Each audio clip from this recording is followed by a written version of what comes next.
I don't know why, but I keep getting my head kicked in.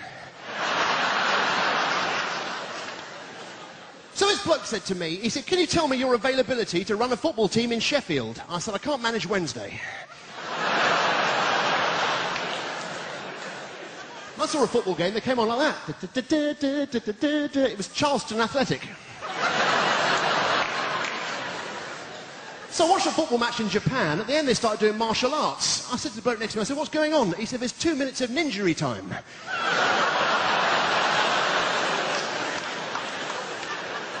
And then a referee walked in. I thought, it's all going to kick off now.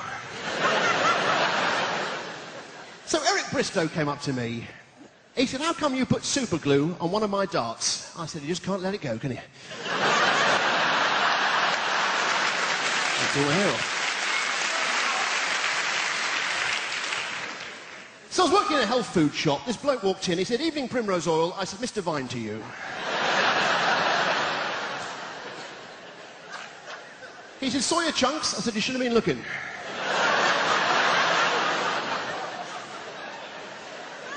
You see, the advantage of easy origami is twofold.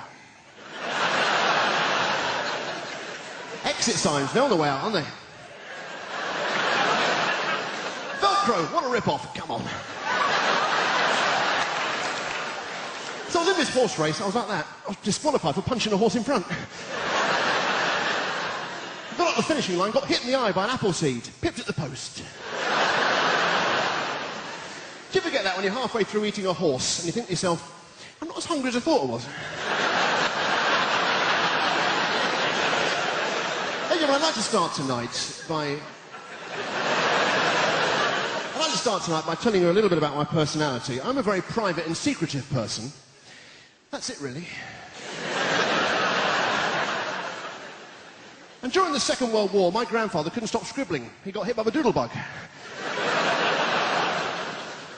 And when I was in Vietnam, this fortune teller came up to me. He was on fire. He was a napalm reader. So this bloke said to me, he said, Tim, he said, as a young boy, was your mother very strict with you? I said, let me make one thing absolutely clear.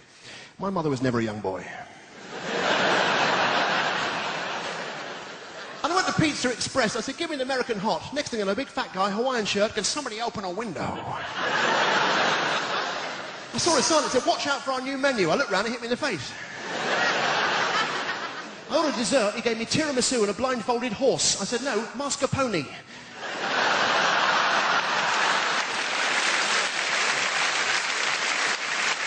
And Dale Winton came up to me.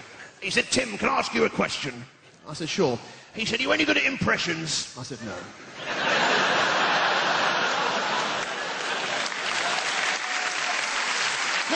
No, please. I've got a lot to get through. Don't start that. And now the big highlight of the show. There it is.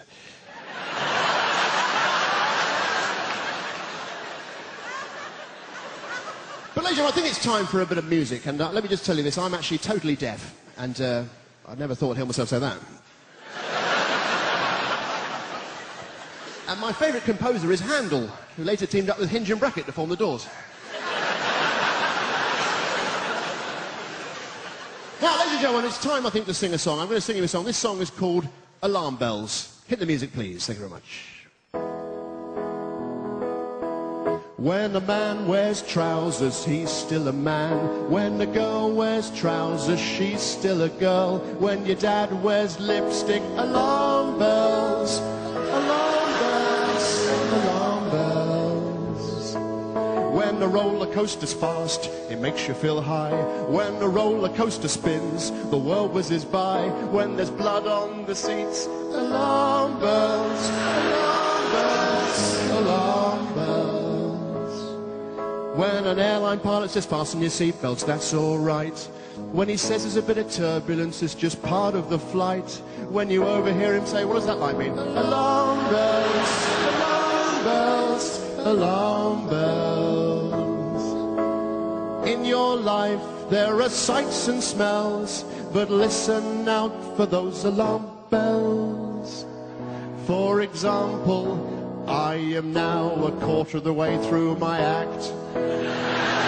Alarm bells, there they are, ladies and gentlemen.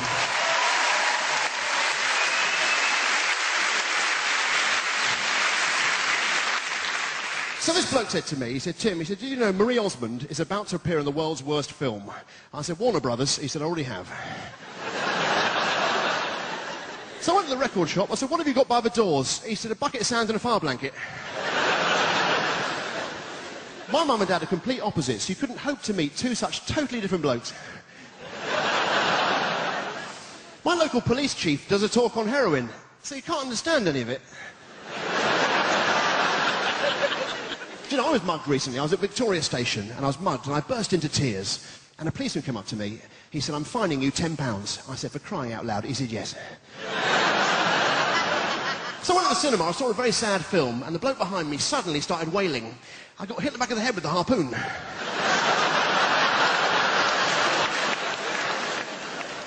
But you know, I love reading. At the moment, I'm reading My Life by Bill Clinton, which freaked me out because I didn't know he knew anything about my life. And this bloke said to me, he said, I've got bubonic plague. I said, don't give me that. Ladies and gentlemen, I'll leave you with this. Well, I didn't bring it with me. Today I had dinner with my boss and his wife, and it was a complete disaster. My boss's wife said to me, she said, Tim, how many potatoes would you like? I said, I'll just have one. She says, all right, you don't have to be polite. I said, all right then, I'll just have one, you stupid cow.